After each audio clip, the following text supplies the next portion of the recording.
Então, muito bom dia. Edição da Cor do Dinheiro do dia 13 de janeiro do ano da graça de 2020.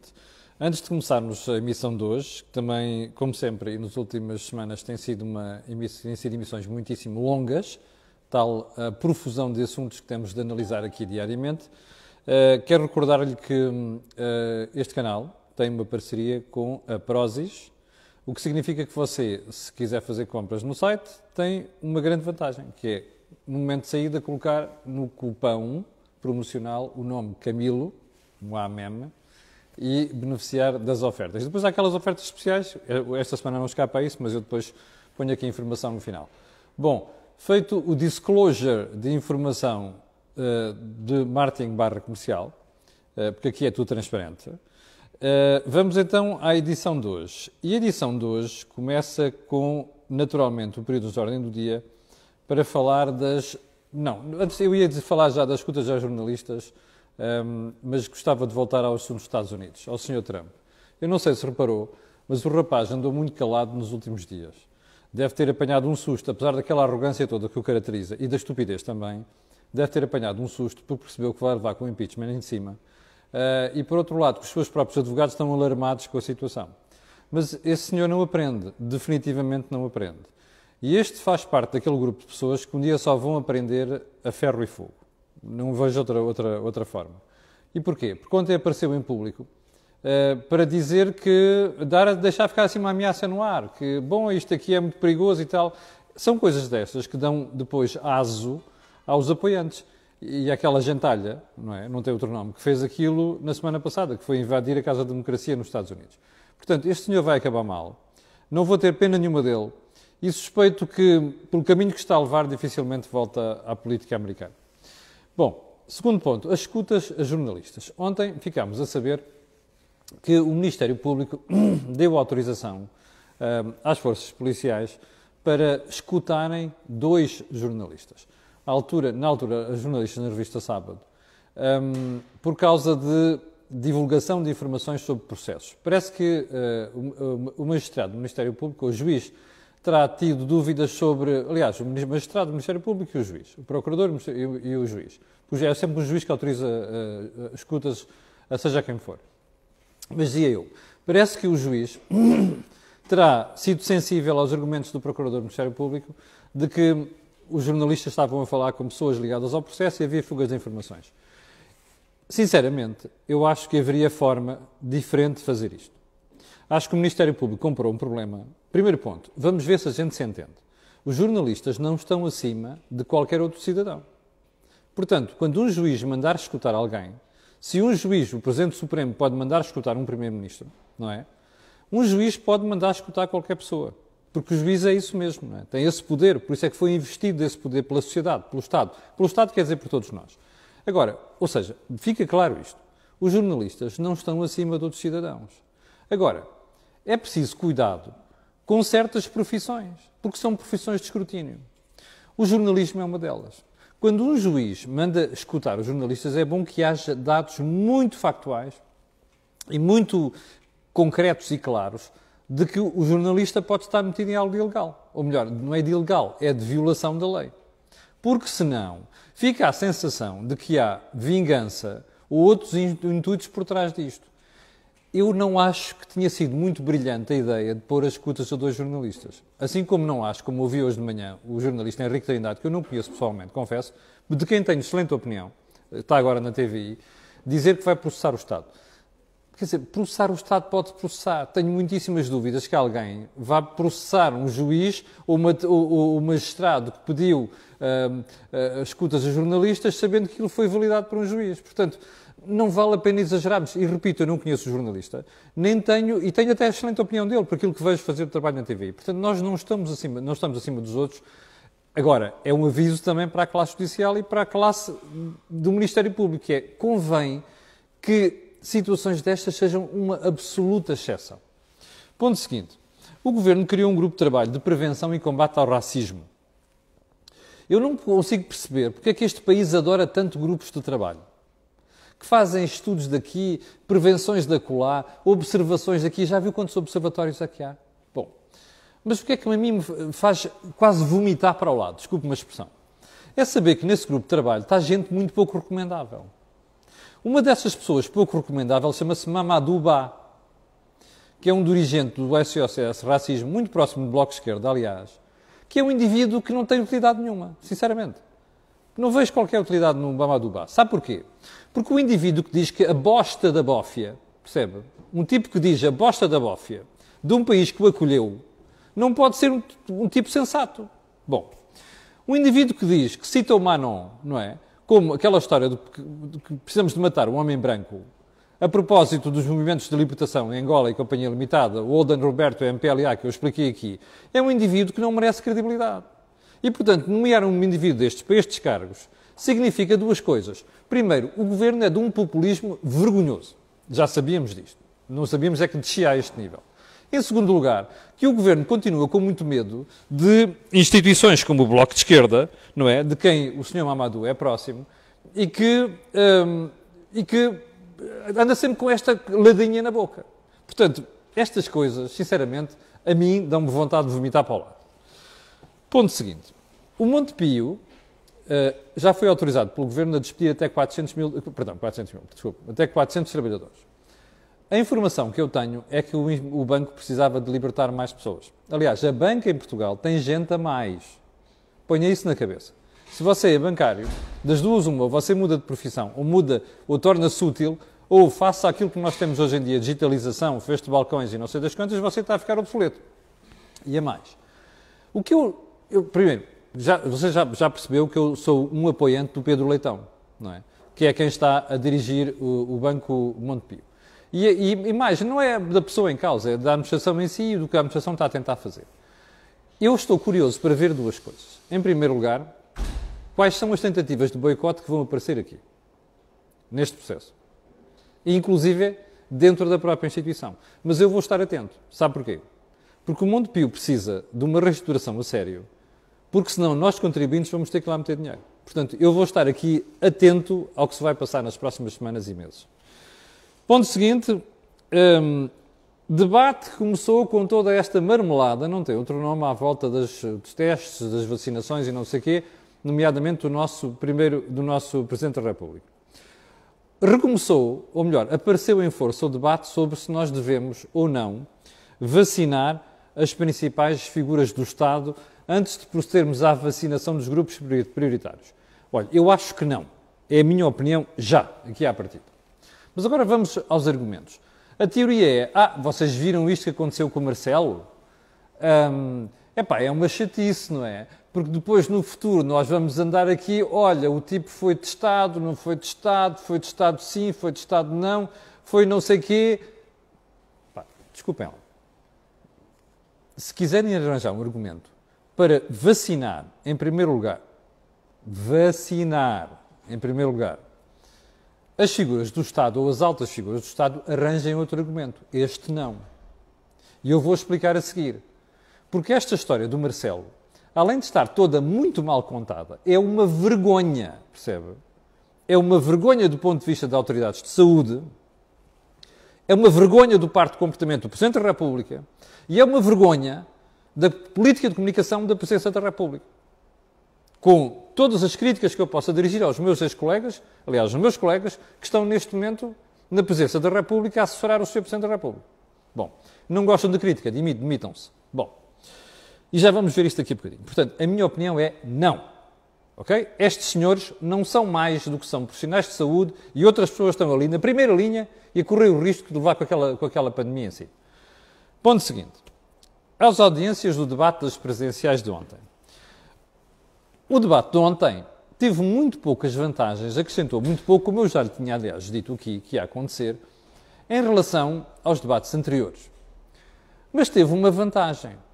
É que, ao colocar aquela gentinha toda junta, percebeu-se claramente ao que é que vinham. Se é que havia alguma dúvida. Mas eu estou curioso para ver as audiências por uma razão muito simples. É que à hora do debate, ou quase à hora do debate, estava a dar na TVI o Estrela da Amadora Benfica, para a Taça de Portugal. E eu vou querer ver as audiências, que é para perceber até que ponto é que a malta não se virou para o jogo de futebol em vez de estar a aturar aquelas 5 pessoas em estúdio. Mas eu estou curioso, vou esperar mais um dia ou dois para perceber isso. Último ponto, a compra de vacinas. Como já percebeu também, à medida que isto vai ficando tudo muito feio e vai ficando mais grave, os países começam a mexer-se para tentarem eles próprios ir sacar, entre aspas, de algumas farmacêuticas, a compra de vacinas que beneficia o seu país. Bem, isto é o pior que nós podemos ter na União Europeia. Já tivemos uma manifestação deste egoísmo logo no início da pandemia, quando os países começaram a dizer fecharam as fronteiras. Não, temos que tratar os nossos primeiro. Depois, felizmente, semanas depois, a coisa resolveu-se. Nós tivemos exemplos magníficos, como a Alemanha abrir as portas e deixar passar comboios da Itália para serem tratados, doentes para serem tratados em hospitais alemães. Os alemães foram muito mais cuidadosos na forma como geriram a pandemia do que foram os italianos, e até mesmo os espanhóis, e até mesmo nós. E, portanto, tivemos esse bom exemplo. Ora, ontem a senhora Ursula von der Leyen veio dizer, bem, atenção, os Estados não podem comprar vacinas, tem que ser a Comissão Europeia. Eu acho muito bem. E acho muito bem que a Comissão seja muito assertiva neste ponto, porque senão a gente entra num leilão, numa corrida, e já se percebe o que acontece nos leilões e nas corridas. Os que têm mais poder, e nós não temos mais poder, nós não estamos no grupo que temos mais poder, vamos ser comidos neste processo. Bom, então vamos lá à agenda de hoje, à parte principal, ainda temos para aí 9 minutos de programa. E é assim, a palhaçada à volta dos testes do Sr. Presidente da República. Já tínhamos tido um arremedo de disparate quando foi da história do debate de Marcelo com André Ventura. Felizmente isso passou. Mas nós tivemos, desde domingo, eu pensava que eram 4. Eu escrevi hoje no Jornal de Negócios que eram 4 testes do Presidente da República. Não são 4, são 5. E então o Sr. Presidente da República fez 5 testes. Um desses testes, um PCR, deu positivo. Bom, os outros deram todos negativo. Repara uma coisa. Primeiro, já percebeu qual é o problema com os testes? O risco de falsos positivos ou falsos negativos existe. E não é despiciante como se viu aqui. Mais, há 2 testes, ou até se quiser mais do que 2 testes. Os testes rápidos e os outros que exigem até algumas horas de manipulação, entre aspas, laboratorial para se chegar a uma conclusão. Estes são mais fiáveis. O que é que acontece? Está-se a misturar testes rápidos com outros testes. Mais grave do que isto é que, ao mínimo teste negativo, pumba, informação cá para fora, Marcelo está positivo. Mas Marcelo faz a seguir mais um teste, Marcelo está negativo. Mas como não chega, faz-se mais um, o Marcelo está negativo. Bom, imagine só o erro que é, primeiro, andar a misturar testes. Não faz sentido. Se aquela é a alta figura do Estado, deve-se ir buscar o teste mais credível e mais fiável. Bom, ainda que isso demore umas horas ou um dia a produzir resultados. Segundo, quando se faz um teste rápido, ou este que a gente já sabe que pode correr mal, pode dar que é um falso negativo ou um falso positivo, é preciso cuidado na manipulação dessa informação. Eu não percebo porque é que se corre logo a divulgar que o Presidente fez um teste e deu positivo.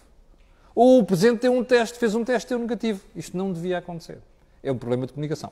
Agora vamos ao resto. Veja só a descredibilização que tudo isto causa. Bom, eu dou de barato. Há explicação para isto tudo. É óbvio que há. Aliás, aproveito para dizer que hoje vamos ter uma entrevista com o Miguel Guimarães, que é o bastonário da Ordem dos Médicos.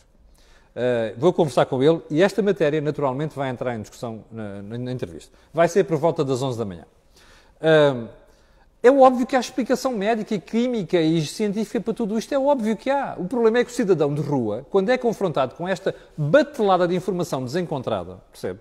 E falta de explicação sobre o assunto, porque isto hoje em dia há especialistas para tudo, menos para aquilo que deve ser, que é explicar as coisas como deve ser, e há muito poucos que estão a fazer, o que é que você tem? O cidadão de rua olha e diz assim, estes gajos são malucos. Então, mas espera aí, se aquele é o Presidente da República e isto aparece-me com 5 testes, cada um dá o seu resultado, qual é a credibilidade dos testes? A primeira pergunta do cidadão de rua é qual é a credibilidade dos testes? Ora, isto é um bom serviço à causa da pandemia? Que eu saiba, não. Mais, você já viu a mensagem de atrapalhada que isto passa? Mais, nós estamos à beira de um confinamento, novo confinamento, vamos tratar isso daqui a bocadinho. Você acha mesmo que à beira de um... Aliás, hoje já se nota, vai ver que hoje já se vai notar que as pessoas estão em casa. Você acha mesmo que à beira de um confinamento é a melhor mensagem a passar para um país que nem gente não se consegue entender quanto aos testes de um Presidente da República, quanto mais do Zé Ninguém, ou da Maria, da Fátima, do Camilo ou do José? É isso? Isto é uma estupidez. Nós estamos a dar tiros nos pés na política de comunicação em Portugal, em matéria de pandemia. Eu nunca vi tanta gente incompetente e tanto disparate junto em pouco tempo, percebe? Não consigo perceber isto. Repare, nós estamos a abrir de fechar a economia com consequências desastrosas para todos nós. Ouça bem, o adjetivo é desastrosas. O Primeiro-Ministro, o Ministro da Economia, o Presidente podem vir para aqui desvalorizar isto. Isto é desastroso. Nós estamos a matar empregos, estamos a matar riqueza e isto vai tudo piorar. E num momento deste, esta gentinha faz esta figura com os testes, percebe? Eu não conheço país, sinceramente, na União Europeia, a fazer pior figura do que nós. Não consigo entender isto. Bom, adiante. Quer ver para que é todas estas incoerências e estupidez têm custos? Ontem ficámos a saber que os portugueses nas últimas semanas passaram a usar menos máscaras. Ora, parece que uma das poucas coisas que nós sabemos é que as máscaras são um instrumento, quiçá, mais útil na prevenção da transmissão. Se eu estou a tirar perdigotos para o ar, se eu tiver uma máscara, não atiro.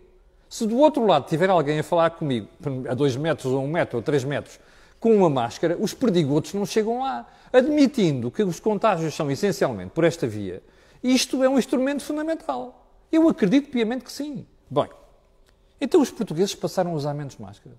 O que é que isto significa? Que alguém se começou a esbaldar, não é? Ou seja, começou a haver aqui menos preocupação. E isto já tem semanas. Bom, assim como tem semanas outra história, que todos nós percebemos na altura do Natal. Que não foi propriamente no Natal, percebe? Quem andou a percorrer o país, eu felizmente tenho uma profissão que me leva a andar a percorrer por certos sítios, com muito cuidado, devo dizer, o que não quer dizer que não possa apanhar nada, não é? Qualquer um de nós pode apanhar, mas a gente nas compras, no comércio, nós começámos a ver muita circulação de portugueses antes do Natal, que são dados que começam a aparecer agora. Ora, o que isto mostra é que, de facto, nas últimas semanas houve relaxamento. Ora, e porquê é que houve relaxamento? Porque a conversa sobre o Natal começou mais de uma semana antes. E porque as pessoas perceberam que o Sr. Presidente da República e o Sr. Primeiro-Ministro estavam com medo da popularidade e não queriam e tinham receio de limitar a circulação e movimentação de pessoas antes do Natal e durante o Natal. Deu no que deu, como nós vimos ontem, pela reunião do Infarmed. Aliás, já agora só uma coisa. Eu compreendo muito bem aquela malta que vai ali fazer aquelas coisas e traçar aqueles cenários péssimos e graves. Só uma pergunta. Gostava mesmo de os ter visto fazer uma conferência de imprensa antes disto ter tudo sido decidido, está a perceber? Na altura de Natal. Era chato para o Governo? Era. Mas é para isto que servem as instituições como o Infarmed. Está a perceber? E outras pessoas com peso na sociedade. Quer dizer assim, meus senhores, aquele cenário de 150 mortes por dia existe mesmo. Percebe? 14 mil infecções por dia existe mesmo. Isto devia ter sido dito na altura. Adiante. Bom, hoje levam todos. Ponto seguinte, ainda nesta matéria. Vamos então ao confinamento. Pergunta. Vai ser um confinamento light, meio light ou pesado? Pesado foi o primeiro. Como disse ontem, a crítica que eu fiz aqui ao Sr. Primeiro-Ministro, este vai ser muito próximo. Olha, eu acho que vai ser mesmo muito próximo. A única exceção aqui é a discussão à volta das escolas. Então fechamos as escolas, fechamos as universidades, fechamos o ensino básico. Há duas coisas que já percebemos. O Governo não quer fechar o ensino superior e não quer fechar o ensino até ao primeiro ciclo, até aos 12 anos. Quer fechar, sensível. Vai ver o think tank de ontem. Está lá a explicação. Entre este dos 12 anos, ou seja, segundo ciclo, até a universidade. Já percebeu porquê? Olha, é simples. Crianças até aos 12 anos, se ficarem em casa, os pais têm que ficar com eles. É um sarilho. E se os pais tiverem que ficar com eles, o Governo vai ter que pagar. Ora, o Governo não tem dinheiro, percebe? Andou a estourar dinheiro nos últimos 5 anos com a conversa de devolução dos rendimentos. Está pendurado. Eu hoje não vou analisar a análise da Moody sobre a dívida pública, mas é isso que preocupa o Governo. Eles estão borrados de medo, não há outro nome, porque sabem que se estourarem dinheiro e a tripa forra, que não têm, vão ter um downgrade da nossa dívida, da República, com consequências nos juros, com consequências nos credores e com consequências na banca portuguesa, percebe? Na banca, ouviu bem? É isto que os tem miúfa. Se acorronaram, como dizem os espanhóis. Está a perceber? O problema é este. Então a história é esta. O Governo não quer pagar às famílias. Por isso é que está a dizer que até ao primeiro ciclo vão todos para a escola. Dos 12 aos 18, os putos que se aguentem, já podem ficar sozinhos em casa. Isto é vergonhoso, percebe? Isto não é política de saúde, isto é política pura, é populismo. Por isso, a minha resposta é esta. Confinamento assim, não. Percebe? Bom, estes tipos estão a brincar connosco. Este confinamento não serve para parar a pandemia porra nenhuma, desculpe uma expressão. Este confinamento serve para tranquilizar consciências e a popularidade do Governo e do Sr. Presidente da República. Porque se não fosse assim, levavam esta brincadeira a sério. Se os especialistas estão a dizer que fechar escolas reduz os contágios, então deviam fechar tudo. Percebe? Não fecham porque não têm dinheiro para pagar. Não fecham porque lhes dá jeito, é conveniente. Isto não é forma de fazer política de saúde. Já agora. Ponto seguinte. Há uma coisa que me faz impressão nesta história dos confinamentos. Nós já percebemos que esta brincadeira, toda a gente já percebeu, os contágios, como nós já vimos nas últimas semanas, são uma coisa muito difícil de conter. Como é que é possível que continuemos a deixar grupos de risco desprotegidos? A questão é esta. Eu tenho uma pergunta para fazer. Esta é a terceira vaga, estão a dizer, não é? Eu não sei se é a primeira, a segunda, ontem alguém na Agência Europeia, não sei de quantos medicamentos, o CDC, aliás, o equivalente ao CDC europeu, os Estados Unidos, aliás, na Europa, dizia que isto ainda não é a terceira vaga, é a primeira vaga. Eu quero lá saber se é a primeira, a segunda, a terceira. Só há uma pergunta que quero fazer. Quantas vagas é que a gente vai fechar a economia? Nós já fechamos há um ano, há pouco menos de um ano. Reduzimos seriamente agora no quarto trimestre. E agora vamos fechar a economia outra vez? Pergunta. Na Páscoa, vamos voltar a fechar a economia? Em maio vamos voltar a fechar a economia?